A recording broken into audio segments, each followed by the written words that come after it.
bukas mag-rent tayo ng motor. Akong bahala. Maganda kung mamamasyal tayo. Sabi ni Angelo kay Agatha nang kumakain na sila ng dessert. Kaya mo bang magmaneho ng motor, Harley? Kailangan ng special license para doon. Sabi niya saka humigop sa kape niya. Nung college pa ako, huling nakasakay ako pero marunong ako. Mukhang wala sa itsura nito maging wild biker. Masyado kasing mukhang conservative ang professional ito. Parang bawal magulo yung buhok. Maniwala ako sa'yo. Nilabas itong lisensya nito at pinakita iyon sa kanya. Wala akong kotse nung college, pero may mga kaibigan naman ako na may Harley. Okay lang sa kanila magpahiram sa akin. Parang laruan lang sa kanila mga yun. Kinuha niyang card at nakitang may endorsement doon. 35 lang pala ito pero mukhang mas matanda. Masyado kasing seryoso sa buhay. Ibabalik na sana niyang lisensya na makita niyang address nito. Isa iyong village na hindi kalayuan sa nirerentahan niya. Alam kong lugar na to ah. Di yata masyadong mapapalayo ang bahay niya yan. Hindi naman ako masyadong maluho. Kaya pala naka-private jet ka? Lumabas na ang sarkasmo sa bibig niya bago pa niya mapigilan. Kinuha nitong lisensya sa kanya at iniipit iyon sa wallet nito. Dalawa sa associates ko naka-leave. Ako umaako ng trabaho nila kaya kailangan ko lagi magbiyahe. Pasalamat na lang ako sa Hamsi dahil mas marami akong oras sa trabaho ko. Di ko na kailangan maghintay pa sa airport. Di ko na rin kailangan pumili ng pagkahaba-haba sa security.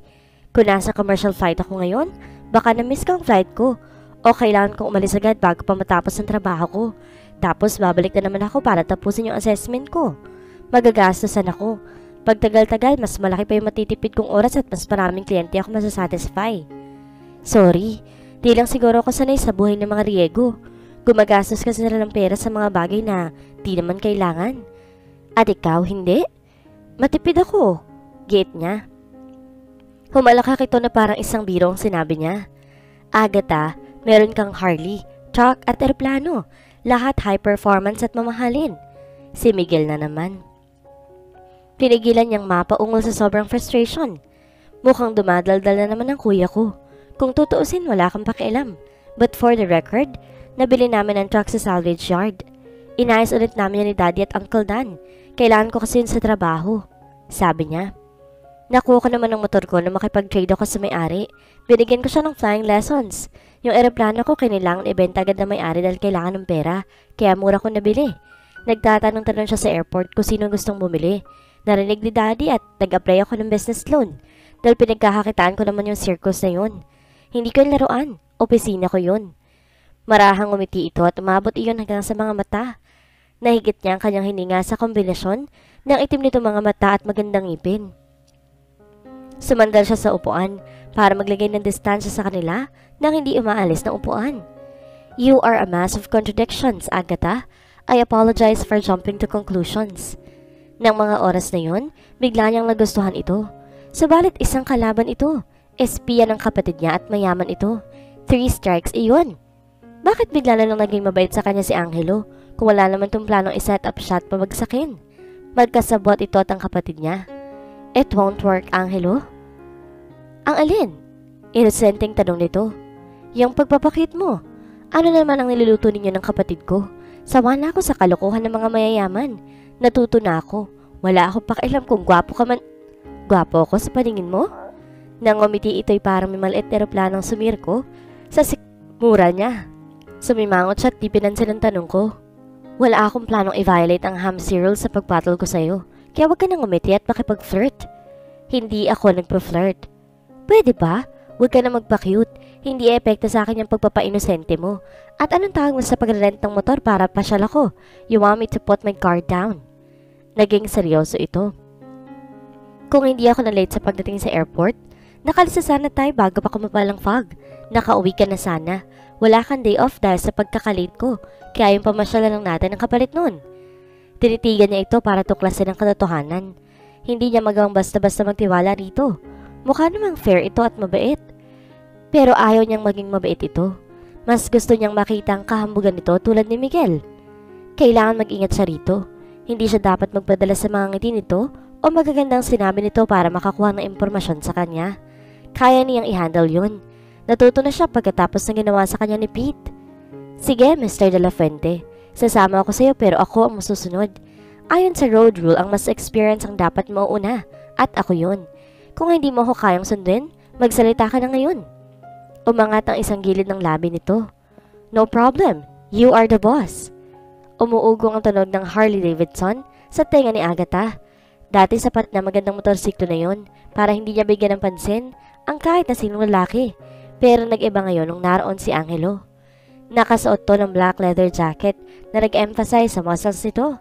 Matching chaps framed the denim covering the mail package behind the fly of his jeans like a look here sign. Saglit tong tumigil para isuot ang helmet at saka sumakay sa motorsiklo. She visually traced the line of his straight back, his long legs and the booted feet he had planted squarely on the asphalt. Sabi niya sa sarili niya, inassess lang niya ang katawan nito dahil inassess niya ang galing nito. Ngunit alam niyang nagsisinungaling siya. He looked good straddling a Harley. Good and hot. Masama ito. Sa katahimikan ng isip niya. Mabuti na lang at nakamotorsiklo siya papunta sa trabaho noong nakarang araw. Kaya dala niya ang riding gear niya sa eroplano. Hindi tulad ni Angelo na puro bago ang suot. Bagay rito ang pagiging biker tulad ng bagay rito ang business suit nito. Pilit niyang inalis ang atensyon niya rito at tinignan ang GPS niya. Pagkatapos tiyakay ng rutang iminungkahi nang nirenta nila ng motorsiklo, iniangat niya ang tukod ng bike. Tinignan din siya ni Angelo mula ulo hanggang paa. Mukhang nagustuhan naman ito ang itsura niya. Nahigit niya ang kanyang hininga at pakiramdam niya, hinaplos ng mga mata nito ang balat niya. Binaba pa niya ang zipper ng jacket niya para mas makasagap ng hangin. Tumikhim siya. Ready? Ready. His voice was strong and sure. Oo. Nakasakay na pala ito sa motorsiklo noon at naroon ang kumpiyansa nito na kontrolin ng motor. Lalo itong gwapo at sexy kapag puno ito ng kumpiyansa. Namasa ang palad niya sa gloves niya na puno ng init ang jacket niya. Sapat na siguro ang lamig ng Cordillera para mawala ang kakaibang init na nararamdaman niya. Sundan mo ako't maging alisto ka sa hand signals ko. Magmaneho ka lang, dito lang ako sa likuran mo. Ibinaba niya ang gear niya at sinimulang patakbuhin ng Harley. Pusta niya ay may gugustuhin ni Angelo na mag-utos kaysa sumunod. Pero alam niya kung paano i-handle ang mga matitigas ang ulo na katulad nito. Alam niya kung kailan magiging mahigpit at kung kailan magiging maluwag. Isang pagkakamali lang pwedeng mamasaktan o mamatay. Maya't maya na rin niyang pinapakiramdaman si Angelo sa likuran niya. Nung una hindi niya ito binigla. Subalit nakita niya nakakasunod naman ito kaya mas binilisan niya pa ang takbo at pumili na mas nakaka-challenge na ruta.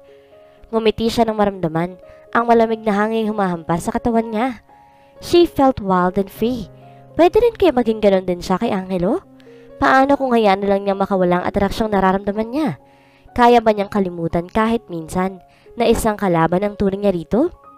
Ipinilig niya ang ulo. Disgrasyang iniisip niya. Hindi siya dapat magpadala sa atraksyon na iyon. Para na rin naglaslas siya ng pulso. Hindi dahil nag-enjoy siyang kasama si Angelo, basta-basta siya magpapadala sa nararamdaman niya. Hindi niya ito bibigyan ng pagkakataon na sirain siya. Sumenya siya sa isang restaurant na nasa gilid ng bangin sa tabi ng daan. Sumunod sa kanya si Angelo nang humimpil sila sa parking lot. Tinanggal nito ang helmet at huminga ng malalim. Mukhang ine-enjoy nito ang katahimikan at ang malamig na hangin. Iniangat niya ang shades niya. Kumain muna tayo bago bumalik. Sure.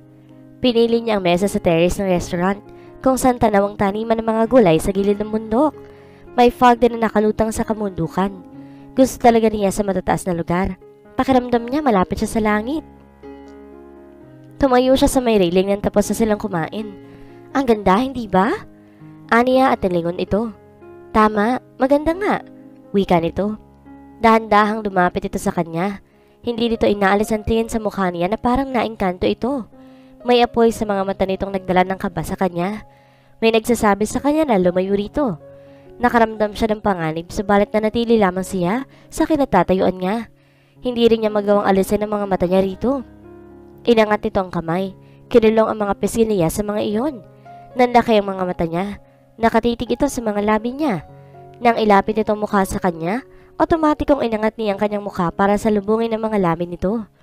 Contact with his lips zapped her like static electricity, but the spark was far from superficial. She felt it deep in her gut.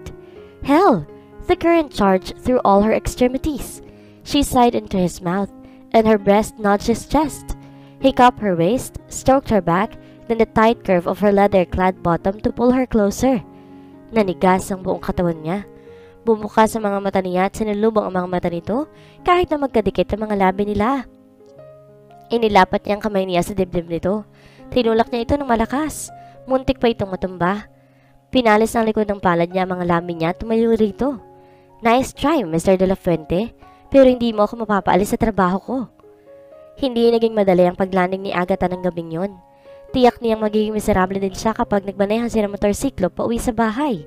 Hindi siya nakapagdala ng rain gear dahil ang sabi sa weather report, maliwalas ang panahon at walang inaasahang pag-ulan. Mukhang ginigising na rin siya dahil tinapon niya ang utak niya at tinalikan ng espiya ng kapatid niya. Kakaibang init agad ang gumagapang sa katawan niya. Maisip lamang niya ang halik ni Angelo. Hindi na mauulit yun. Angelo de la Fuente was dangerous. Mas mapanganib pa ito sa ex-boyfriend niya na nangakong pakakasalan siya kahit na nakatakda na palang ikasal ito sa kababata nitong miyembro ng isang kilalang political clan. Naitago yun ni Pete mula sa kanya. Habang kay Angelo ay bukas na ang mga mata niya na isang kaaway ito, pero nagagawa pa rin siyang akitin ito. Kaya kailangan mawala si Angelo sa buhay niya. Pero papaano? Basang-basa siya, nanginginig ng i-lockdown ng eroplano. Nagulat pa siya na makita si Angelo sa lobby. Akala niya nakaalis na to. May problema ba? Tanong niya. Iwan mo ang Harley mo sa hangar. Ihahatid na kita pa uwi. Binuka niya ang bibig para tumutol. Ang makasama ito sa labas ng trabaho ang huling nais niyang mangyari. Ayaw niyang maalala pang halik nito. Maamoy ang kulon nito at maramdaman ang presensya nito. Liligaligin na naman ito ang mundo niya. Paano kung halikan na naman siya nito? Pero ayaw pa naman niyang mamatay. Delikadong bumiyahe sa motorsiklo kung malakas ang ulan at madalas ang daan. Saka na niya iisipin ang pride niya. Salamat, iti-turn over ko lang ang flight log ko. Wika niya. Pagkatapos niyang i-turn over ang flight log niya at ilak ang Harley niya, dinaanan niya si Angelo sa harap ng drop-off area ng Hamsi. Binuksan ito ang pinto ng Chevy SUV at kinuha ang flight bag mula sa kanya. Nagdaiti ang mga daliri nila at sumasal ang dibdib niya. Muntik na siyang madulas nang umakit ang sakyan nito. Inalalayan siya nito agad sabalit lalo lamang nagulo ang coordination niya. Gumagaan ang isip niya habang bumabiyahe. Gusto niyang mag-focus kung paano sasabihin dito na mas mabuti kung iba na lamang ang magiging piloto nito. Ngunit hindi rin niya nagawa iyon. Sa halip, naalala niya magulong buhok nito kanina nang tagalin itong helmet pagkatapos sila magmotorsiklo. Mukhang mas kaakit-akit ito kung magulong buhok nito. She could run her fingers through his hair and they would be in bed, making love.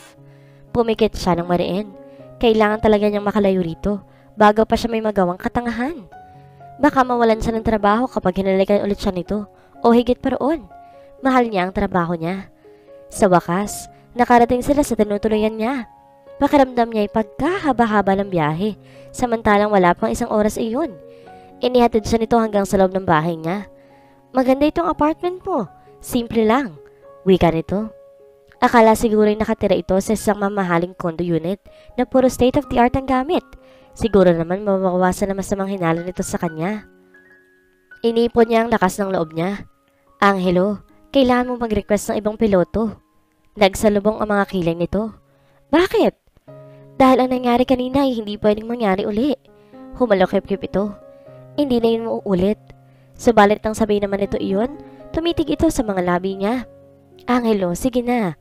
Hindi makikinig si Miguel sa akin. Sa pagkakataong ito, hindi rin ako papayag. Sa akin ka hanggang matapos ang kontrata ko. Deal with it, Agatha. Good night. Tumalikod ito at naglakad palabas ng bahay. Napabuntong hininga na lamang siya at nilak ang pinto. Tiyak niyang walang buting idudulot ang lahat ng iyon. Dapat talaga nagsakit-sakitan na lang siya. Yun agad ang pumasok sa isip ni Agatha nang bumaba siya ng eroplano papunta sa tarmac.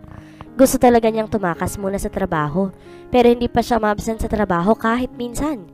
At hindi niya hayaan ang kapatid niya at ang kasabot nito para lagi siyang palibanin sa trabaho. Kung nasa ibang assignment siya, may excite siya eh. 3 araw sa San Francisco.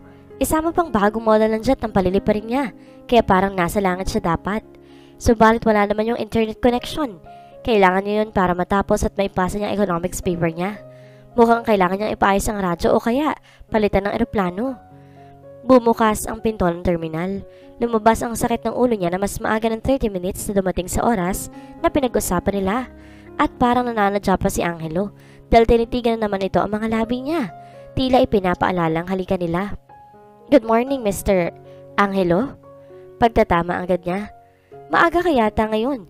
May ayusin pa ako. Maghintay ka muna sa lounge at magkape o kaya mag-agahan. Kung maswerte siya, hindi ito mangungulit na umupo sa co-pilot seat.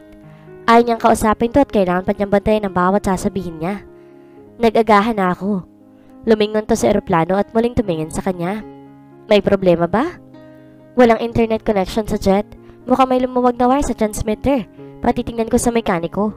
Kung hindi ito maayos, magre-request na lang ako ng ibang eroplano. Nasa routine service kasi ang Ford Mustang na ginagamit natin. Ikiniling nito ang ulo. Hindi ko kailangan ng internet ngayon. Pero kailangan niya. Ipapasa na niya sa Lunes ng umaga ang project niya. Kailangan pa niya mag-research at i-email ang project niya sa professor niya. Hindi niya magagawa ang lahat ng iyon kung walang internet. Hindi niya alam kung saan sila tutuloy o kung may internet pa sa hotel. Kailangan niya makausap ang mama niya na sadyang pinahihirapan siya at lumipad papuntang Caribbean. Napapagod na siya makipaglaro dito. 2 buwan na nakalipas at wala pa rin siyang napapala mula rito. Hindi naman matatagalan ang pag-aayos nila, sabi ko kay Angelo. Akmang papasok na siya ng building para humayap ng aayos ng internet, subalit hinarangan siya nito at pinigilan sa balikat niya. Na-check na ba lahat? Talong nito at tumaplos ang preskong hininga nito sa mukha niya. Oo, pero alam nating istrikto ka sa pre-flight preparation mo. Tama, pero umalis na tayo kung ganun. Wala na akong oras. Inassure sa akin ni Miguel na malayong mararating na eroplanong ito na hindi kailangan mag-refuel at pwede itong mag-land sa mas maliit na airfield na plano nating babaan. Akmang tututol pa rin siya, subalit tinaas nito ang isang kamay. Wala na akong oras para dito. Tiniyak mismo sa akin ng kapatid mo na safe ang eroplano niya. Let's go. Anito't sinakay na siya papunta sa eroplano. Gusto pa niya makipagtalo at ipilit ang gusto niya, subalit pininid na lang niya ang bibig niya. Oras nito iyon. Hindi siya binabayaran para gawin ang assignment niya sa eskwelahan. The customer was always right unless safety was an issue. Subalit kailangan malusutan niyang 3 araw na darating. Titiyakin niyang hindi masisirang pag-aaral niya o ang trabaho niya. Hindi madali para kay Angelong humanap ng hotel na walang internet access sa isang lungsod, katulad ng San Francisco. Subalit nagtagumpay siya. Gaya ng pagtagumpay niya sa pag-disable kay Miguel ang internet access sa eroplano para hindi makausap ni Agatha ang mama nito. Ang Encore Place na isang maliit na bed and breakfast sa The Heights District ng San Francisco. Nirekomenda ng dating kliyente niya. Walang pool, gym, business center at internet access. Iba sa madalas sa tinutuluyan niya. Nang bumalik siya mula sa job site, napilitan siya makipagkwentuhan sa mag-asawang Ina at Pablo na may-ari ng hotel. Kailangan pa niya mag-review at may accounts pa siya na kailangan pag-aralan. At kailangan din niyang mahanap si Agatha. Ayon sa mag-asawa ay umalis agad ito pagka-check-in nila kaninang umaga. Saan ba ito nagpunta? There's our girl now, wika ni Pablo. Nanikip agad ang sikmura niya bago pa manlingunin ang direksyong itinuro ng mag-asawa. Paakyat sa burol si Agatha. Pinaglalaroan ng hangin ng buhok nito. Otomatiko nag-reaksyon ang katawan niya. Bakit ba hindi niya maalis si Agatha sa isip niya? Nasira ang konsentrasyon niya buong araw tuwing naaalala niya ang mga labi nito at ang init ng katawan nito. Yun ang dahilan kung bakit marami siyang uuwi ng trabaho at buong gabi ay dilat siya para tapusin ang mga iyon. Saan naman ito nanggaling buong araw? Nakita marahil itong kumakway si Ina kaya kumaway rin ito. Alam niya ang eksaktong sandaling nakita siya nito dahil tumigil to sa pagkaway at paglalakad. Nabawasan din ang ngiti sa mga labi nito. Nainis siya sa negatibong reaksyon nito, pero ano bang pakialam niya? Hindi niya ito gustong maging kaibigan. He did not want her to be his lover either. Sinalubong agad ito ni Ina at dinala sa tabi niya. Did you find the Wi-Fi cafe and get your paper done? Tanong ni Ina dito. I did. Your directions were excellent. My paper is finished and emailed to my instructor days early. Naka-online na naman to? What paper? Kinagat nito ang ibabang labi nito. I have economics paper due Monday morning. You're taking a class? Nag-alangan to na parang pinagtatalunan pa kung sasagutin ang tanong niya o kung umiimbento ito. Yes, through UP's Open University. Di mo naman ako kailangan, di ba? Kung hindi, tumawag ka na lang sa cellphone ko. Mukhang di naman to nagsisinungaling. Subalit pumalpak ang plano niya na hindi ito maka-access sa internet. Kailangan niya ng bagong strategy bukas.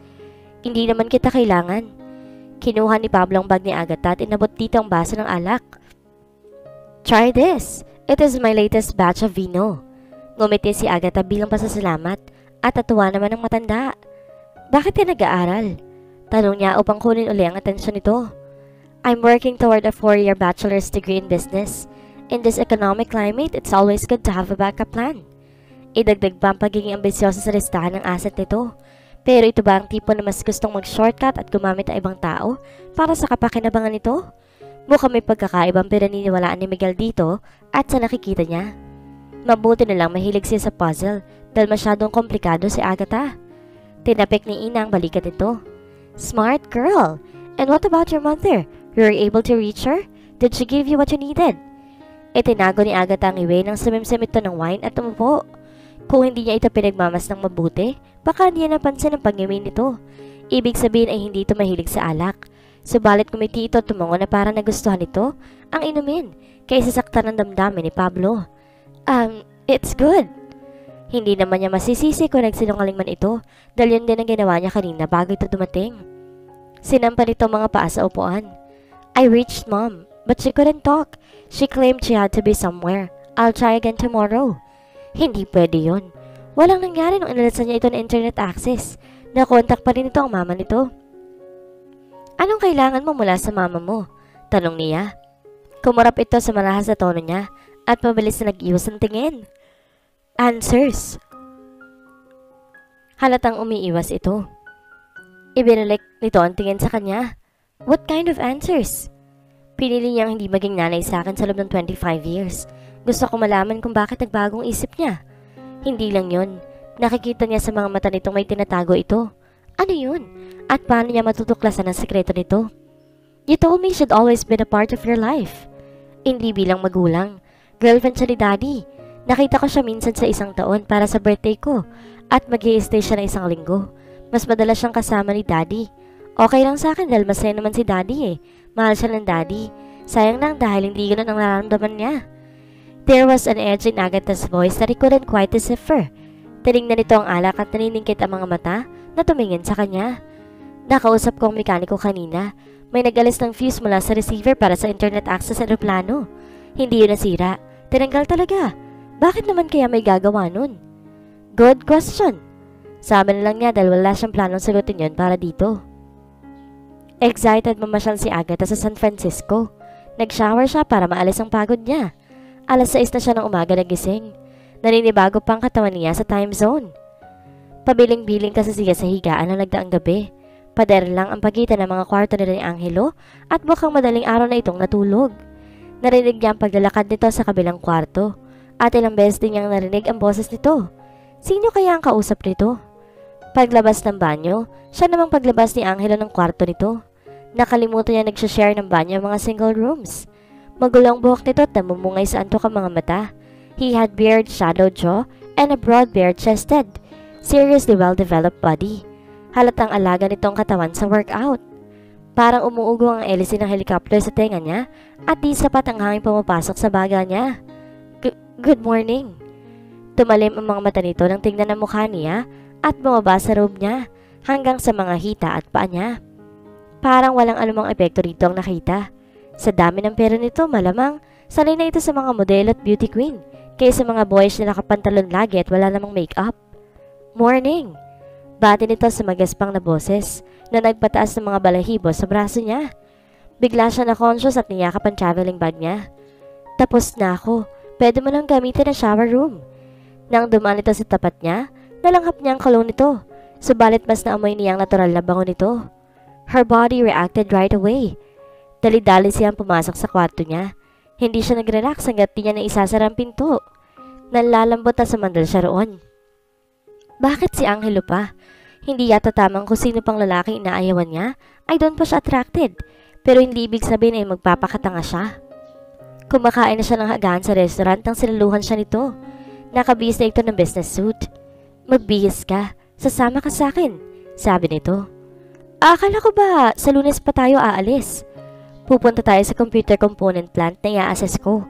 Kung nag-aaral ka ng business management, kailangan personal mo ma-experience sa mga principles at tingnan kung sapat na ang alam mo para i-apply ang natutuhan mo. Nahahati ang kalooban niya kung papayag siya sa gusto nito. Gusto niyang matuto ng kahit anong makakatulong para iligtas ang si Franca Air mula sa pagkalugi. Nang mag-surf siya sa internet, nalaman niyang si Angelo isa sa pinakamagaling na corporate troubleshooter sa bansa. Baka matulungan siya nito sa Sima Franca Air. No, humahanap ito ng kasilaan niya at ito ang espiya ng kapatid niya. Hindi pwedeng malaman ni Miguel ang problema ng Sima Franca Air. Lalo pang naging komplikadong atraksyon nila ni Angelo sa isa't isa. Tuwing pipikit siya, nagre-replay ang halik na pinagsaluhan nila at nakita niyang halos subad ito kanina. May bago na naman siyang i-replay sa utak niya. Kaya mapanganib kung buong araw sila magkakasama nito. That's an interesting idea, Angelo. Pero may iba akong plano. Basta, sasama ka sa akin. I take it no is not an option. Correct? Gusto niyang tawagan si Miguel at sigawan ito. Pero wala ring mangyayari dahil hindi naman siya kakampihan ni Miguel. Sayang, mas gagaan sana ang pakiramdam niya. Papaano kung ayokong sumama sa'yo? Bakit mo naman sasayangin ang pagkakataong matuto sa akin? Maliban na lang kung di ka interesadong matuto. Hindi niya nagustuhan ang tono nito. Anong ibig mong sabihin? That perhaps you're playing at being a student until a better opportunity comes along. Anong klaseng opportunity?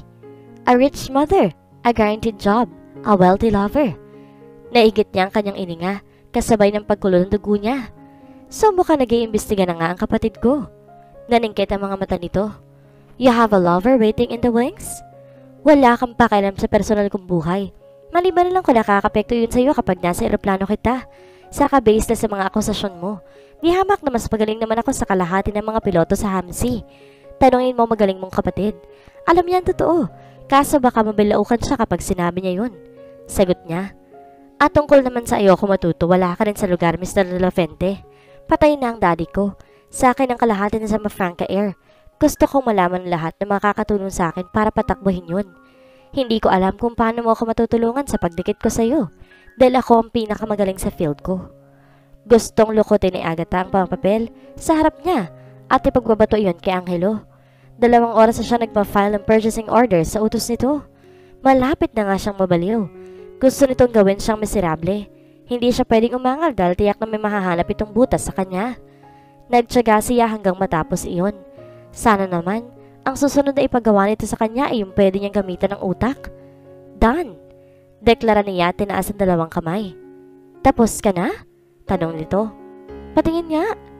Tumayo siya at kumuha ng kape sa percolator. Okay lang sa kanya gumawa ng paperwork, pero mas pipiliin pa rin niyang magpalipad ng eroplano.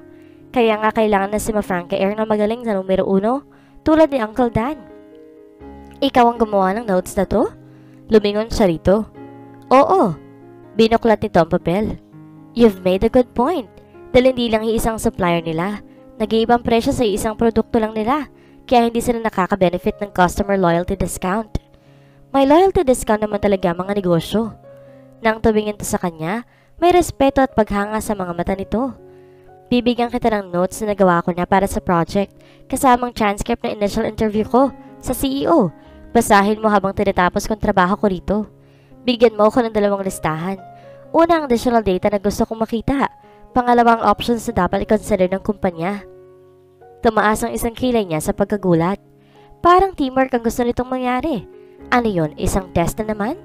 O gusto talaga nitong marinig kung anong gusto niyang sabihin? Gusto mo ng opinion ko? Bakit? Dahil fresh ang mga idea mo. Para namang may panama ang ideas ko sa mga professionals. Agatha, you think outside the box. Hindi ka nakakulong sa mga ideas na gumagana sa ibang insidente, katulad ng ibang consultant. Mukhang compliment naman yun para sa kanya. Sige. Gusto kong makita ang papers na ini-email mo sa professor mo, Agatha. Sabi ni Miguel dito habang kumakain sila ng hapunan sa bed and breakfast. Bakit? Sa palagay mo ba, nagsisinungaling ako? Tanong nito. Natural lang na mairita ito sa kanya. In-underestimate kasi niya ito. Not after today. May alam ka sa subject. Gusto ko lang malaman kung hanggang saan naman napag-aralan mo.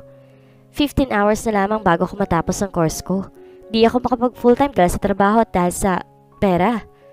Isa na namang paalala kung ano makukuha nito kay Luisiana Riego. Pero mukhang masunurin sa rule si Agatha. Ang isang tao bang masunurin sa mga patakaran, kayang manloko at manggamit ng ibang tao?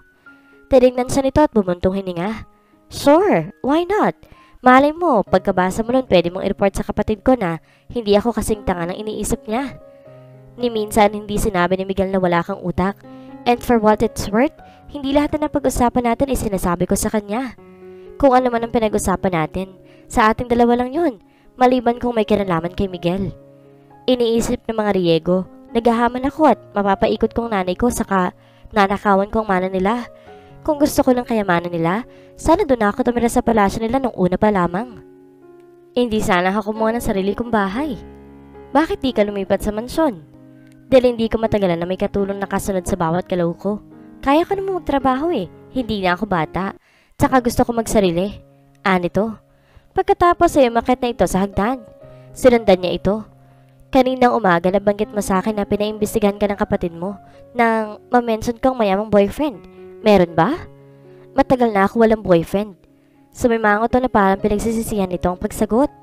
Binuksan nito ang pinto ng kwarto nito at parang nagdadalawang isip kung papapasukin ba siya. Wala akong printed copy ng paper ko. Kung gusto mo, sa laptop mo nalang basahin. Tumango siya. Just boot up. Kinagat itong ibabang labi na parang hindi ito komportable. Nanaroon siya sa kwarto nito. Binuksan ito ang laptop at pinindot ang power button. Ano bang hinahanap mo sa planta ngayon? Tanong nito. Ways to increase efficiency and profitability. Cutting waste is usually the first step. May nakuha ka ba? Mukhang nag-notes ka kanina. I'm still assimilating data. Inikot ito ang swivel chair at binuksan ang file sa computer nito. Nakita niyang batok nito at ang maliit na balat na hairline nito. May ganoon din si Miguel. Hindi niya maalis ang tingin sa batok nito. Kinuha niya ang lapis na nakasuksok sa buhok nito kaya bumagsak ang buhok nito. Nanigas ang likod nito. Oops! Nakalimutan ko yung lapis na kinuha ko kanina. Internal theft. The course of the corporate world. Para nagbarang lalamunan niya na nakangiti, itong lumingon sa kanya. Ibalik mo na lang bukas. Linggo bukas. Still a work day? Huwag mo sanang masamain. Marami ako natutunan ngayong araw na to pero gusto ko mamasyal ng San Francisco, Angelo. Sabi ng daddy ko dapat daw may madalang memory sa bawat lugar na mapupuntahan mo. Pupunta tayo sa planta sa umaga, tapos mamasyal tayo sa hapon. Ibig sabihin magtatrabaho tayo ng Lunes ng umaga at aalis baka pa ng halian. Ilang beses na ako nakarating dito kaya ipapasyal kita, pero kailangan sumama ka sa akin sa planta. Humaba ang katahimikan sa pagitan nila. Ito ang una nagsalita. Sa tingin ko, okay lang. Humarap ulit ito sa laptop. Ito na ang document. Di na muna kita aabalahin. Tatayo sana ito sabalit pinigilan niya ang balikat nito. Diyan ka lang. Babasahin ko lang to para masagot mo agad kung may tanong ako. Okay. Nakadiin ang isang kamay niya sa desk habang ang isa sa likuran ng upuan nito. Nalulukso ang bango nito habang nagbabasa siya. Sa palagay niya ay shampoo iyon. Kumain ng ilang sandali bago siya nakapag-focus sa mga nakasulat sa screen. Nang may pinindot siyang key, kumiskis ang kamay niya sa braso nito. Gumapang ang init sa katawan niya subalit hindi niya iyon pinansin. 10 page ang paper nito. Tumango siya ng basahin ng closing line. Lalo siyang humanga sa talino nito. Magaling ang pagkaka-argue mo sa theory mo. Ikaw ba nakaisip ng topic o ang professor mo? Ako, gusto ko kasi ng kape at lagi akong bumibili sa coffee shop. Pero maraming coffee shop ang hindi naman nagtatagal. Sa kagustuhan ng mga tindahan na maging convenient sa lahat ng customers, minsan magkakalapit na yung mga branches nila, kaya sila mismo sinasabotahe ang kita nila. Kinagat nitong ibabang labi na parang inaasahan nitong kokontrahin niya ang sinabi nito. Subalit di niya magawa dahil tama ito. Too much of a good thing was never a good thing. But seeing doubt instead of her usual cocky confidence revealed the vulnerable side she had been careful to hide from him up to this point. Banta ba ito katulad ng sinasabi ni Miguel? Masyado yatang matalino ito, capable, at kayang magtrabaho ng mabuti. Binasa uli nito ang mga labi dahilan para mapatingin siya sa mga iyon. The memory of the kiss they had shared ambushed him with sensation and need. She must have read the hunger on his face because she gasped and her eyes widened. You are quite an impressive woman, Agatha. Kung hindi ka lang magaling na piloto, magiging magaling kang business consultant. Angelo. Hindi niya pinansin ang babala nito. He leaned in and stole his name from her lips. She went rigid, but she didn't pull away. After a moment, her mouth relaxed beneath his, and she sipped from him as he did from her. When he stroked her bottom lips with his tongue, she met him halfway. Parang tinutupok siya na naglalagablab na apoy. Hinawakan niya ang braso nito at inangat ito sa upuan nito. Parang tinutupok siya. Yumakap ito sa bewang niya at gumuhit ng kuko nito sa likod niya.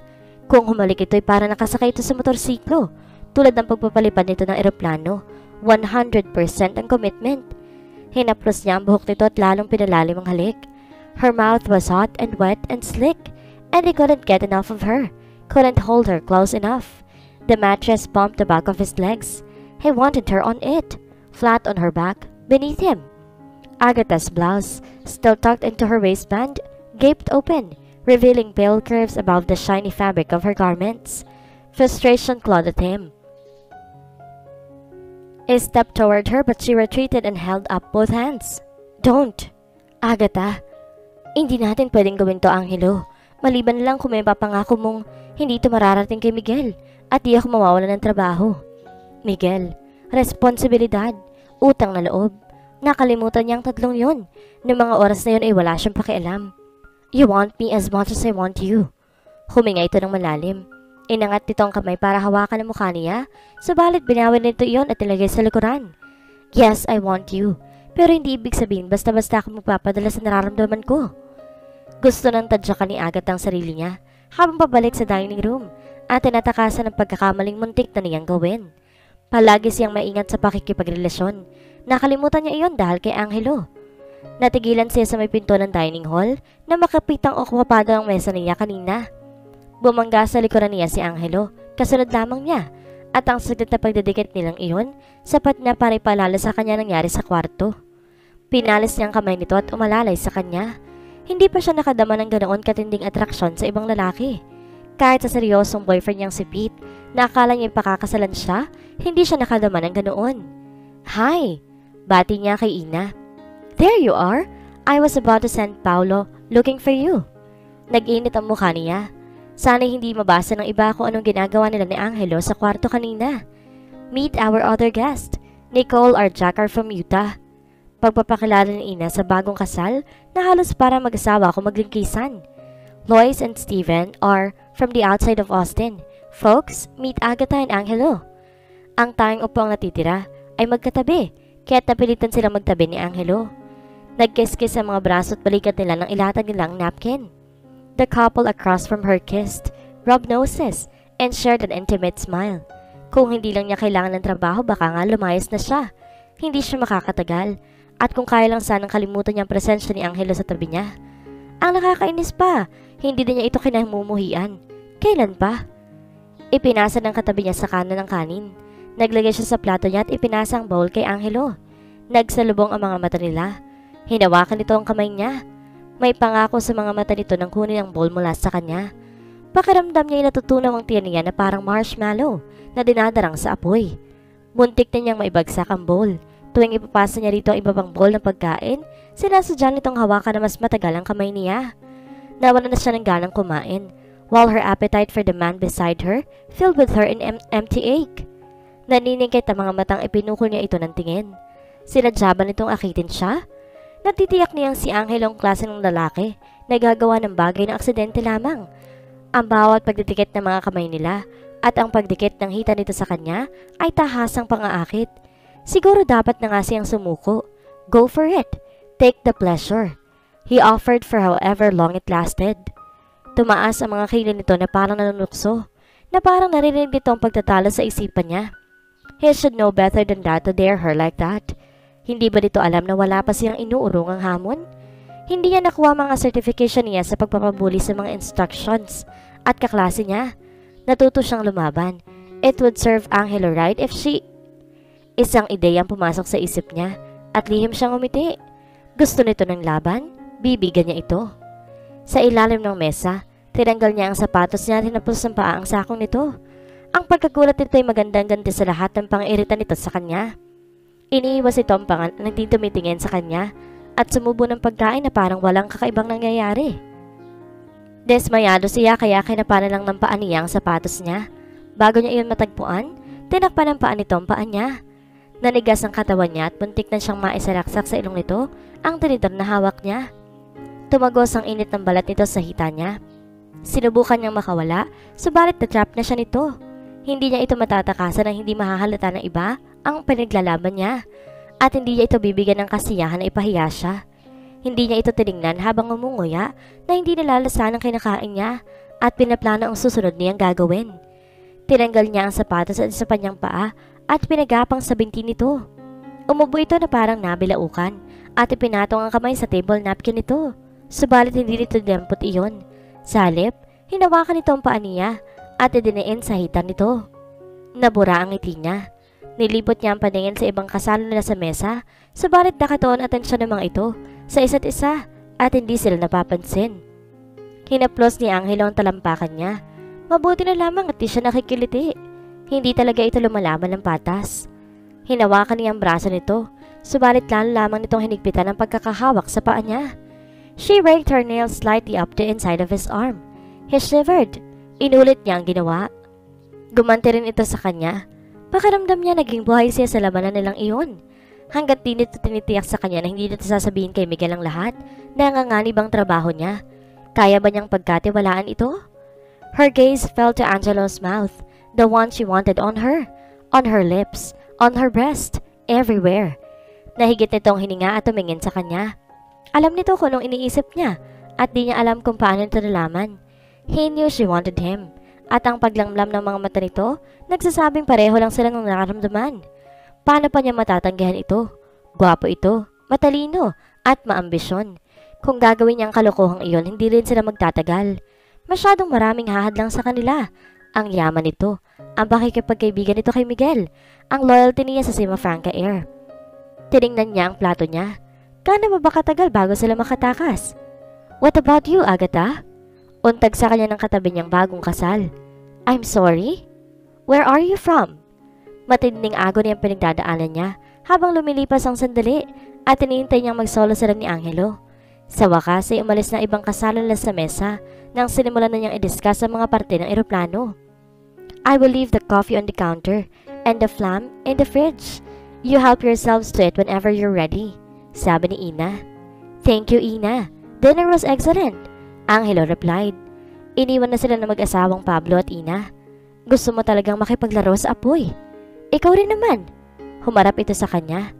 If we go upstairs now, I'm going to strip you down and take you to bed. Hindi ka makakalabas ng kwarto hanggang mag-umaga. Lumunok siya sa imaheng ipinenta nito sa isip niya. Should she take a risk or play it safe? Either way, she was pretty certain she would be damned if she did and damned if she didn't. Pakiramdam ni Agatha na sa lalamunan niya ang puso niya. Malakas ang tibok niyon. Kaya na nakatayo siya sa bukas na pinto ng eroplano na 10,000 feet ang taas habang hinintay siya para sa unang skydiving jump niya. Only the best pilots flew by feel, trusting their instincts no matter what the gauges told them. Isa siya sa mga ilan-ilang iyon at minsan di pa siya binigo ng sixth sense niya. Yun din ang nagsasabi sa kanya na huwag umurong. Subalit hindi niya basta-basta ibinibigay ang sarili sa isang estranghero. This was risky business, but a risk she had to take. Angelo de la Fuente, tapang masid ng kapatid niya, ang dati niyang kalaban, and soon to be her lover. Inipon niya ang tapang niya, alam niyang hindi na siya makakaurong pa. Nag-aapoy ang pagnanasa niya sa mga mata nito. Tumayo ito tumawak sa likuran ng upuan niya. Tinulungan siya nitong tumayo. Nanginginig ang mga binti niya. Humaplos ang kamay nito sa likuran niya at tumigil sa bewang niya. Tumatagos ang init ng katawan nito sa damit niya. Isa iyong patikim na dapat niyang asahan kung hindi pa siya matatauhan sa mga darating na sandali. No, kapag nag-commit na siya sa isang bagay ay hindi na siya umuurong. Gusto niya si Angelo.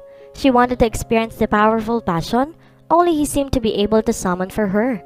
May dahilan kung bakit tumating ito sa buhay niya habang malungkot siya at naguguluhan.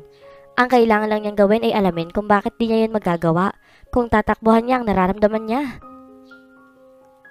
Inakay siya nito hanggang umakyat sila sa itaas. Tumigil siya sa harap ng pinto ng silid niya. Nanuyo ang lalamunan niya at tumikom ang mga daliri niya sa paa. Huminga siya ng malalim subalit pakiramdam niya, lumulutang pa rin siya. Nanginginig ang kamay niyang may hawak ng susi. Isinuksok niya ang susi sa redura at pinihit iyon. Pinigilan ni Angelo ang braso niya nang papasok na siya. Be sure! Ang dalawang simpleng salitang iyon ang kumukumpirma sa desisyon niya. Hanga siya rito dahil binigyan siya nito ng pagkakataong magbago ng isip. Ang ibang lalaki hindi na magtatanong pa. Isa lang naman ang inaalala niya eh. Sa ating dalawa lang ito? No, Miguel. Hindi ito kumarap habang nakatitig sa kanya. No, Miguel. Binasa niya ang mga labi niya. Then come in and make love to me, Angelo. Nakapikit ang mga mata ni Agatha habang nakahiga sa tabi ni Angelo. Subalit masasabi niyang hindi pa tulog ang dalaga dahil sa paghinga nito sa tensyong nararamdaman niya mula rito. Marahan itong ibinuka ang mga mata at bumaling sa kanya. May kasiyahan sa mga mata nito na nagpabilis na mabagal ang tibok ng puso niya. That was amazing! Tinapos niya ang sasabihin nito. He couldn't remember ever having this satisfying or intense before. Gumuhit ang ngiti sa mga labi nito, subalit mabilis din itong kinagat ang ibabang labi nito. Yes, it was. Pero Angelo, sa palagay ko, hindi tamang ginawa natin. Pumikit ito. Siguro dapat kalimutan na lang natin na nangyari. Ano? Hindi siya sanay na may babaeng nagsisising makasama siya. Hindi niya iyon gusto. I dare you. Anong sabi mo? Gumulong siya, tumarap ng patagilid dito. Hinahamon kitang kalimutan mo ang nangyari sa atin. Angelo, hindi madaling itago ito kay Miguel. Hindi naman siya tanga at ayoko mawalan ng trabaho. Damn! Hindi pa siya nagsisinungaling kay Miguel kahit minsan at wala siyang planong simulan ng pagsisinungaling ngayon. Hanggang kailan ka magtatrabaho sa Hamsi? Sabi mo pansamantala lamang yun. Wala siyang planong patagalin ang relasyon nila pero wala pa siyang planong pakawalan ito hanggat di pa ito nawawala sa sistema niya. Hinatak nito ang kumot, tinakpan ang sarili. Saka nito iniiwas ang tingin sa kanya. Hindi ko alam. Hindi pa ako pwedeng umalis hanggat ano? May isang bagay akong kailangan sa mama ko. Bumalik sa isipan niya kung bakit siya kinailangan ni Miguel. Nakadama siya ng pagsisisi. Paano kung oportunista nga si Loren? Pera ba ang kailangan mo? Tanong niya. Napapitlag ito. Sinabi ko na sa'yo, hindi ko kailangan ng pera ng mga Riego. Kung hindi mo ako paniniwalaan pagkatapos sa mga nangyari sa atin, magsasayang lang ako ng oras sa pagpapaliwanag ko sa'yo. Ang katapatan sa mga mata nito ang kumukumbinsi sa kanya na nagsasabi ito ng totoo. Pero minsan na nga siya nagkamali. Muntik nang mawala sa kanya ang kumpanya niya. Paano bang pumalpak na naman siya? Pero sa pagkakataong yun, hindi. Ang lahat ng tungkol kay Agatha taliwas sa hinala ni Miguel dito. Naniniwala ako sa'yo. Kung walang mangyayari sa relasyon nila, gusto niyang patunayan kay Miguel kung inosente nga ba si Agatha o hindi. Kahit na kailangan makasama niya ito sa lahat ng oras hanggang sa malaman niya ang totoo. Pagod si Agatha pero ayaw niyang matapos ang biyaheng iyon. Babalik na naman siya sa dati niyang buhay at maliligalig na naman siya dahil sa mga Riego. Oras na makabalik sila ni Angelo sa Maynila. Gaano pa katagal ang relasyon nila bago niya malaman ni Miguel at sasantihin siya. Sumimangot siya at nag-log on sa computer niya. Binuksan niya ang account ng transfer funds para i-check ang loan account niya. Balance due, 0. Kumunot ang noo niya. Mukhang mali yun. May utang pa siyang 5 milyon. She clicked on her account history. Sinabi roon na bayad na ang utang niya ng Biyernes pa. Imposible. Baka may sirang software ng bangko. Hindi niya isusugal ang eroplano niya o ang credit rating niya sa paglakdaw sa pagbabayad habang hinihintay na matuklasan ng mga itong error. Tinawagan niya ang customer service ng bangko. Binati siya ng voice recording. Ipinasok niya ang account number niya kasunod ng security password. Maya-maya pa sumagot ng operator. This is Trina. How can I help you today, Miss Mafranca? A pleasant voice said. Umupo siya. Hi, Trina. I'm trying to make a payment online, but there seems to be a problem with your webpage. It says my account balance is 0. Narinig niya ang pagtatype nito sa keyboard. That is correct. Maya-maya sabi nito. Pumitlag ang puso niya. It can be. I still owe your company money. A lot of money. No, ma'am. Your account was paid in full on Friday by certified check. Our offices will mail you the pertinent paperwork within 5 business days, and you can follow up with the CAA to change the ownership registry. Can I assist you with anything else today, Ms. Mafranca? Pero imposible. Wala akong ganong kalaking pera. Wala akong kilala na may ganyang pera. Natigilan siya. Ang mama niya. May kinalaman ang mama niya roon. Nakadama siya ng tensyon, kasunod na matinding galit. Pinili pa rin niyang maging magalang. Hindi kasalanan ng customer service representative na sinusubukang bayaran ng pera ng kanyang ina ang guilt sa pagpapabayad nito sa kanya. Thank you for your help, Trina. Tinawagan niya ang cellphone ng mama niya. Hello, Agatha. Ma, bakit mo binayaran ng loan ko? Ilang segundong lumipas bago ito sumagot. Gusto kong makatulong. Mahigpit niyang hinawakan ang cellphone niya. Matagal na tayong natapos dito. Sinabi ko na sa inyo, hindi ko kailangan ng limos ninyo. But darling, I am not your darling, ma. Ni hindi mo nga ako anak. Hindi ka naging totoong nanay sa akin. Ipinamigay mo ko kaya ipunin mo na lang ang pera mo para sa mga anak mo, sa totoo mong mga anak. She hated the anger and pain in her voice. Akala niya tanggap na niyang mas gusto ng mama niya ibang mga anak nito. Mukhang hindi pa pala. Pare-pareho lamang ang tingin ko sa inyo, Agatha. Nasa kanila lahat ng kailangan nila habang naghihirap ka naman. Gusto ng daddy mo na makatulong ako. Parang tinamaan ng pana ang puso niya. Mahal ito ng daddy niya na tatanggapin itong lahat kahit anong ibigay ng kanyang ina. Subalit di siya katulad ng kanyang ama. Minsan nga kinamumuhian niya ang ama dahil sinaktan itong daddy niya. Tinuruan ako ni daddy paghirapan ng lahat ng gusto ko. Hindi ako dapat umasa sa ibang tao o manghingi ng limos. Kukuha ko ng loan pag uwi ko at babayaran kita. Hindi ko tatanggapin ang pera mo. Ano sa palagay mo ng mga riego na nabibili ang mga tao? Yun ba nangyayari kapag pinanganak na mayaman ng isang tao? Pasalamat na lang siya dahil hindi yun na nangyari sa kanya. Ma, ilang beses na natin ito ng pag-usapan. Huli na para maging nanay ka sa akin. Buong buhay ko yung pinagsisisihan. I'm sorry I let you go, Agatha. Alam niyo kung anong kailangan ko sa inyo. At napapagod na ako dahil pinapaikot lang ninyo ako. Kung hindi niyo ibibigay sa akin ang kailangan ko, babalik na ako sa Ilocos. At ayoko na makita kayo kahit na kailan. Napalingon siya nang marinig ang tunog. Nakatayo si Angela sa pinto at naniningkit ang mga mata. Kailan pa ito roon? At nakikinig sa kanya? Kung nalaman itong ginawa ng mama niya, tsak na paniniwalaan itong pera nga ang habol niya. Nanlamig ang sikmura niya. Kailangan niyang bayaran ng loan pero kaya ba niyang ma-qualify sa kasalukuyang kondisyon ng Sima Franca Air? Mag-uusap tayo pag uwi ko. Sana naman makabalik na kayo sa Manila noon. Sabi niya at tinapos ang pag-uusap nila ng ina.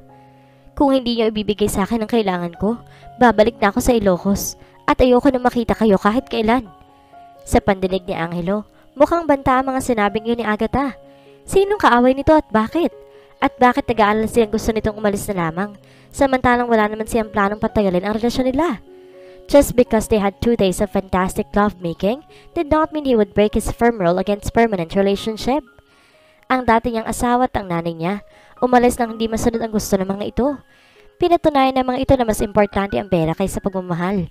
Hindi na niya gusto ang permanenteng relasyon dahil doon. Subalit dapat niyang ipagpasalamat ang leksyong itinuro ng mga ito sa kanya nang kunin ang anumang gusto niya sa isang relasyon at pagkatapos ay umalis na lamang. Ibinasa niya roon ang patakaran niya sa trabaho niya. Kinukuha niya ang problema ng kumpanya, inaayos yun, at ililipat ulit sa panibagong project ng walang long-term commitment. At di rin niya kailangan isugal ang pera niya. Ibig sabihin wala siyang expectations o disappointments kung ang mga taong involved sa kumpanya ay hindi nagtagumpay na i-implement ang strategies. Ngumiti si Agatha nang lapitan niya ito. Isinara nito ang laptop. Mukhang pagod ito at walang kislap sa mga mata. All done with the CEO? Yes. Problem? Ikiniling niya ang ulo para tukuyin ang cellphone nito na hawak na mahigpit. Nothing I cannot handle. Parang may padala na naman sa pagitan nila. Hindi niya iyon gusto. Parang gusto niyang ayusin na naman ang problema nito. Agatha, tell me about the phone call. Aniya at niyakap ito. Makulit ka talaga, no? Wag na. Ang sabi ko nga, kaya ko na yon. He did not like being shut out. Magaling ako mag-solve ng problema. Hayaan mong tulungan kita. Ilang sandali siyang tinitigan ito. Binuka nito ang bibig subalit sa huli, sinara uli iyon. Hindi mo na ngayon, but thank you for offering. Kinagat nito ang ibabang labi nito. I need a favor. Naramdaman niyang gumapang ang tensyon sa katawan niya. Palagi may gusto ang mga babae. Para sa mga ito, lahat may presyo. Ano yun? Kung pwede, huwag mong sabihin kay Miguel ang tungkol sa atin. I meant it when I told you I'd keep our private business between us. Gusto ko lang makasiguro. Thank you. Tinawid nito ang pagitan nila. Tumingkayat at kinintilan siya ng halik sa noo. Umuwi na tayo. Nagtungo ito sa cockpit at pakiramdam niya, mabigat ang katawan niya. Ano ba ang problema niya? And then he knew. He was falling for Agatha Sima Franca. Falling hard.